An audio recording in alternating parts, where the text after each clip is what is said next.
right, what is going on, everybody? Welcome back to another day of SaberSim's DFS office hours. Today is Monday, July 21st of 2025. Looking ahead here, we had 18 matches of tennis get underway earlier this morning. Good luck to all of you playing some tennis.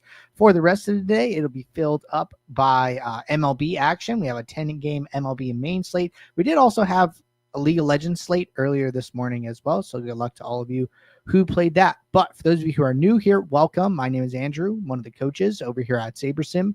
This is a show where we go over how to use the SaberSim app, answer any and all DFS related questions. Get your questions in one of three ways here. First off, send us an email, support@sabersim.com. Second, post it live in the YouTube chat. Third way, post it in the office hours channel in our Discord server. If you're not in our Discord and want to get access to that channel, there is a link in the description of this video. You also get access to our similar channels, individual sport channels, and you get access to the rest of the SaberSim team. Just can't say enough good things about the Discord. But with that said, we do this show Monday through Friday, 4 p.m. Eastern, and then we do this show on Saturdays at 12:30 p.m. Eastern. So tune in any one of those days, get your questions answered. All right. With that said, we did have a couple questions come in over the weekend here. So a couple things to get us started. I'm going to get SaberSim pulled up and we will jump right in. So first question that came in over the weekend, haven't done MMA in a while. Did they remove the auto rule of no two opposing fighters in the same lineup? If yes, how do I set that rule back? So that rule is still present. So I know we didn't have office hours on Saturday, but did want to still mention this. We go back to the Saturday card, 19th. All right. And then we go to a build. Okay, so we're in here. For me, it's on automatically. It's possible that it wasn't on automatically for you, but in this rules section, if this is off, right, it'll probably just look like this. If you go to rules and then you expand the group rule, it will show up as a default. I know it's a little interesting because like the groups doesn't say like there's one here. The default rules work a little bit different than like if you had a rule or something like that, then now it'll show, right? So maybe we could improve that there. But either way, expand the groups, turn on don't use opposing fighters. When you have the number up here in the rules section, that indicates that the rule is active, and that's how you do that. So quick one there, but wanted to cover it. I'm actually going to make a note for myself.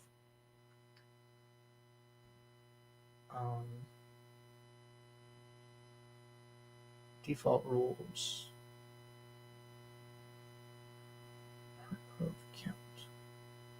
All right, cool. All right, next question. Why would we not rebuild after making adjustments post-build, even if we don't get the unable to meet type messages? Wouldn't the rebuild after making adjustments give you more lineups with the adjustments that may be a larger / better pool overall? Okay, good question here. So you make a good point that, yes, you will rebuild and then get like all of the things that you want. There's pros and cons to this. And we'll talk about them. What might be the right answer for like one user might not be the right answer for a different user. And like, that's okay. So if you are somebody who wants to set minimax exposures and then you prefer to rebuild, I would say like the actual right answer is like just set it before running your initial build, right? Because then you're spending less time, like you're running an extra build effectively, right? If you're like, hey, I know I want these exposures, but I'm going to run a build and then set them in rerun, you might as well just set them the first time, right? To like cut out however much time gets wasted in like that first build section. If you like to run the first build, just kind of see what things are going and then set your exposures, then that's like totally up to you. That's okay. The idea here is like, the other part of this, right, is you ran the build and let SaberSim, like you didn't put any restrictions on it. You just kind of let it give you the raw sim outputs, right? So the other thing was like, okay, you didn't impact the results of the build at all. So you know that the lineups you're getting are more based around the raw sim outputs. That's one reason for like not rerunning, right? Not to say rerunning is bad, but that is something there, right? When you set exposures or rules, you are impacting what the sim wants to return to you because it's prioritizing your adjustments first, like in the lineup. The rules go in like right away. So that's another reason there to do it. But you could, right? If it were me personally, if I can get to my exposures that I want without rerunning the build and without playing negative ROI lineups, I am totally cool with that. And part of it for me is like I don't know, I don't want to spend the additional time to like run more builds if I don't need to. Like for me, the less builds I need to run, the better. And that might not be the case like for somebody else, right? But that might be the case for some people. So you got to figure it out. Is like the time savings worth it for you? Are you like, okay, yeah, I got my exposures, great. Or you're like, hey, I want to input these exposures and then rerun. Again, totally okay. For some of this stuff, not going to be one right answer, and it's going to be very user specific. All right. Next question. How much does payout structure matter when determining a contest sim's ROI? It seems like the difference in contest size and payout structure would be less about long-term ROI and more about the frequency of wins and losses. But looking at the 150 max entries, the mini max generally has a lower sim ROI than the bat flip. Any idea why that is? Thanks. Okay. So I do want to say one thing around this because I've seen this. This is a little bit different, but one place where payout structure is very, very important is in high duplication sports. And I've seen like positive sim ROIers kind of come from like two sides of the coin there, right? Where some people are playing a little bit higher duplicated lineups that are still positive sim ROI. And then some people are playing lower duplicated lineups that are positive sim ROI as well. What often is the difference between those two is like their sim average scores and their win rates. The lower dupe lineup, basically they're taking an approach of like, hey, I just need to win this contest, once a season. And if I win, then that'll pay for like all the other losses, all the other weeks. People who are playing higher duplicated lineups, when they win, they're getting less of the first place prize. They might need to win like twice in a season to be profitable. So that's like one place I've seen where like maybe not payout structure per se, but like how much of the first place, how much of the prize pool you get kind of. So that's like an adjacent.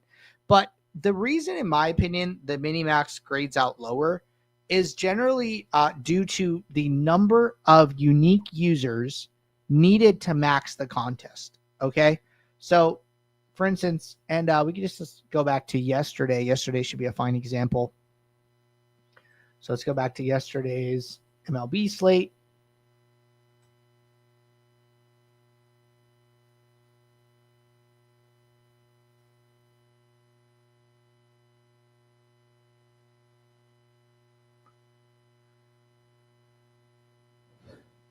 Okay.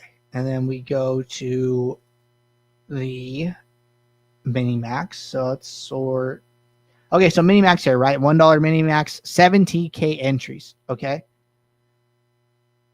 So if we just go and look at like maxers here after this loads.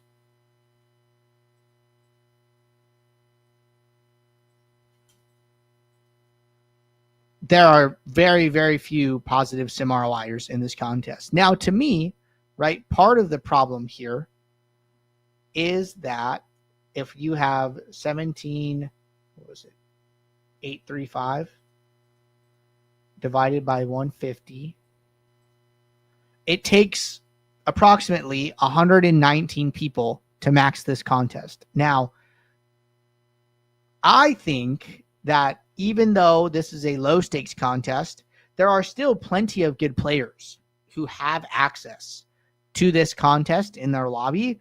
And the less unique users it takes to max it, because you're trying to beat the rake as well, right? Like, in order to profit, you need to beat the rake, which is higher at the low stakes. It's like 15%. And then anything above that is where you start to see a profit. So like some of these, lineups that we're seeing here, right, in this range, these are probably all good lineups, but they're not winning enough to beat the 15%. Their lineups are losing to the rake over time, right? So that was like 119 people to max. Okay, we go look at the four-seamer, where this one actually has less entries, right? 7431. But you can only enter 20 lineups into it. So this takes over 3 times as many maxers to fill it, right? 371. So that's a little over 3 times as many. And then we look at highest sim ROIs. And then now they get into the double digits, right? So in my opinion, this is the leading driver and difference between some contests that are negative sim ROI and then some contests, or the difference in like available sim ROI based on the contest, right? Like highest achievable sim ROIs is kind of, I think, the best way to explain it. Jerry said, much appreciated. A few members were able to help me out with the group rule over the weekend. Awesome. Yeah. Shout out Jay for helping out our man Jerry here. Appreciate it. All right. Demetrius said, can you do an MLB Sims build? Yeah, we can absolutely do a demo for MLB here. We will do that soon. Relic said, if I have multiple contests in a contest group, is it aggregating the contest sim metrics of all the contests within the group, or is it evaluating a lineup based on its own contest sim metrics? Okay, good question. So let's go back to today. And then this will lead us into our MLB demo.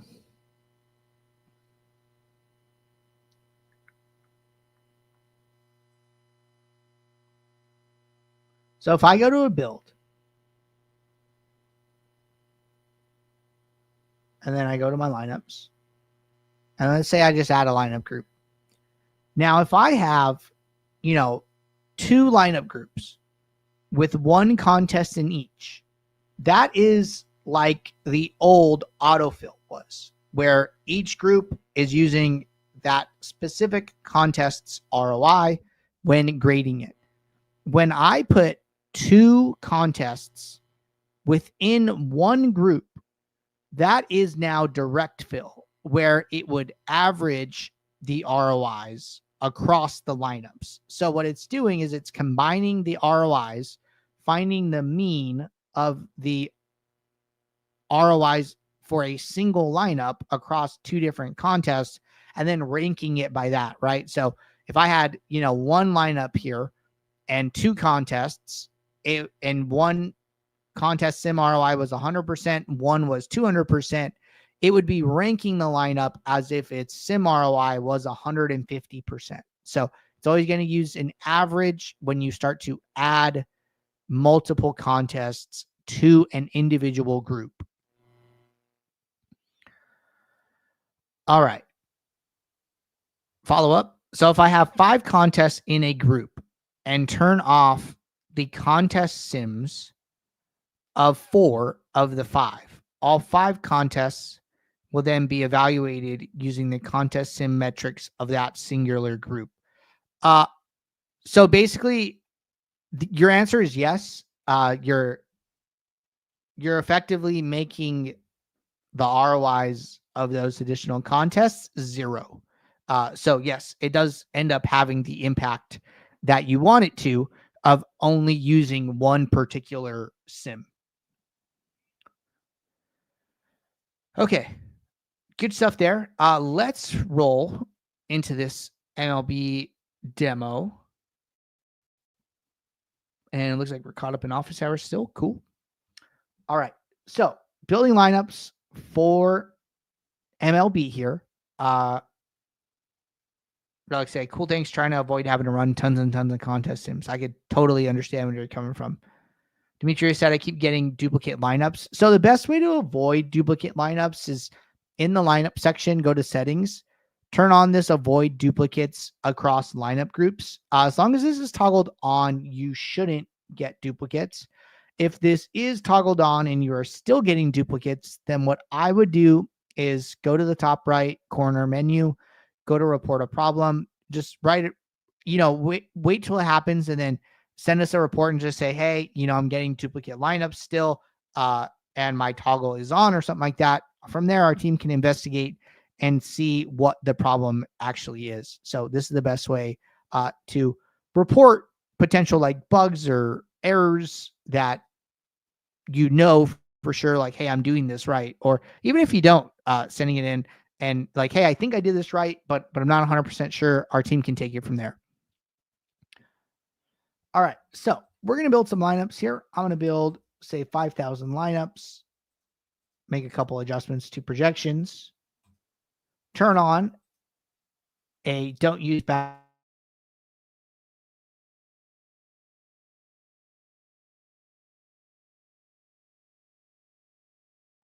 is turned on specifically. So it's not like how many rules are present, but like how many rules are active. I think that's the difference from what I was talking about earlier. All right, but aside from that, no other filters. Min salary is already up to 49K, 10 game slate, so seems good. So I am, and we'll just do one group. We don't need to. Ready to build some lineups. All right. So let these lineups run. Got Cardinals and Coors tonight. Coors slates are always interesting.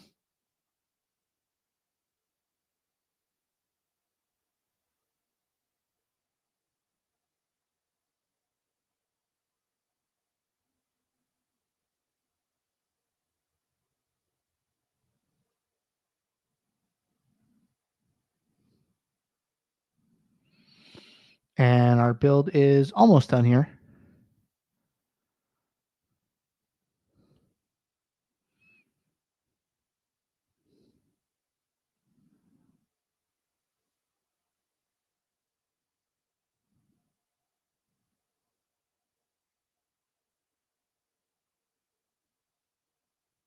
Lineups are loading into the pool. Check. Contest sim is running. Check. We'll stick with building 15 lineups here. I think 50 is a fine number.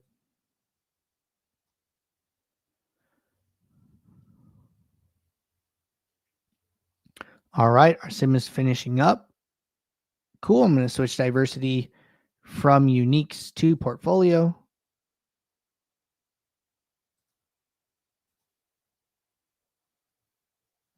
And then I like to see my lineups in expanded view.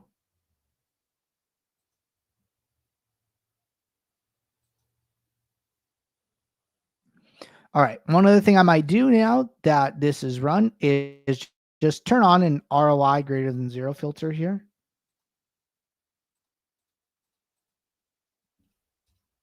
Save.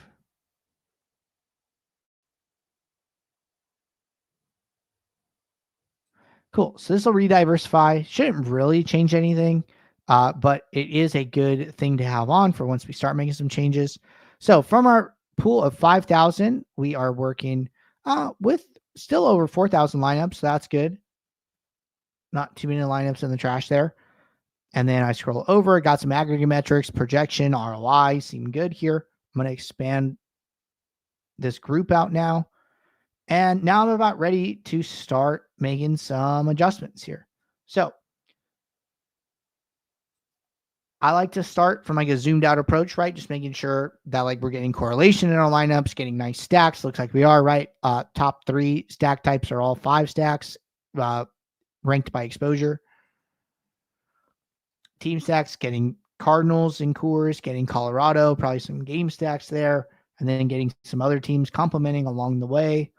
If we sort by projected runs, getting to plenty of the top projected run teams here. Not too many of the lowers, right? Taking some shots on Minnesota here. Some Texas, like middle of the pack, but overall getting to like, seems like well projected teams. So that's very good. We checked 5 stacks. Yeah, a ton of 5 stacks of St. Louis.